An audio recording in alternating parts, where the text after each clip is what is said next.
La somme théologique de saint Thomas d'Aquin, première partie, question 26, article 3.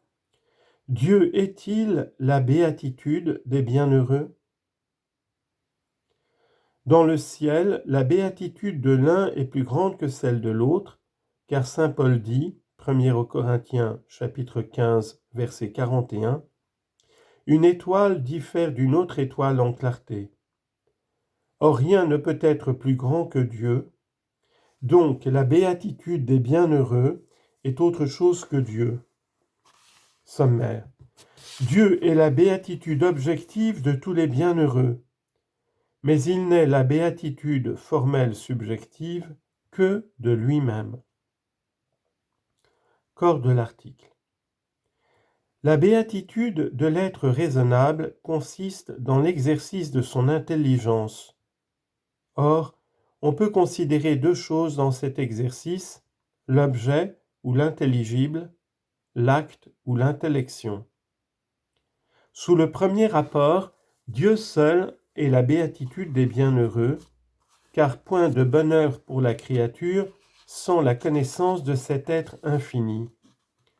Heureux celui qui vous connaît, s'écrie saint Augustin, Confession 5.4, quand il ignorerait tout le reste. Sous le rapport de l'acte, la béatitude des justes glorifiés n'est pas Dieu même, car elle est quelque chose de créé dans ces esprits célestes, tandis qu'elle est incréée dans l'être nécessaire. Première objection. Dieu est le bien souverain qui ne peut être multiple, comme nous l'avons démontré précédemment.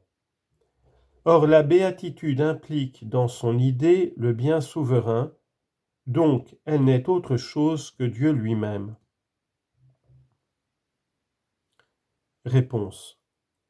Considérée dans son objet, la béatitude est le souverain bien absolu tel qu'il existe en Dieu.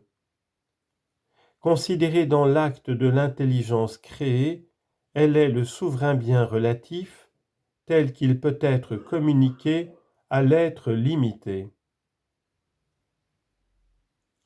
Deuxième objection. La béatitude est la dernière fin de la créature raisonnable. Or Dieu seul peut être cette fin, donc il est, lui seul aussi, la béatitude des bienheureux. Réponse. Suivant Aristote, il y a deux sortes de fins, la fin directe et la fin indirecte, l'une qui concerne l'objet, l'autre qui regarde l'usage de l'objet. Ainsi, les deux fins de l'avare, c'est l'argent et l'acquisition de l'argent. Or, la fin directe de la créature raisonnable, c'est Dieu comme objet, et sa fin indirecte, c'est la béatitude créée comme jouissance de cet objet.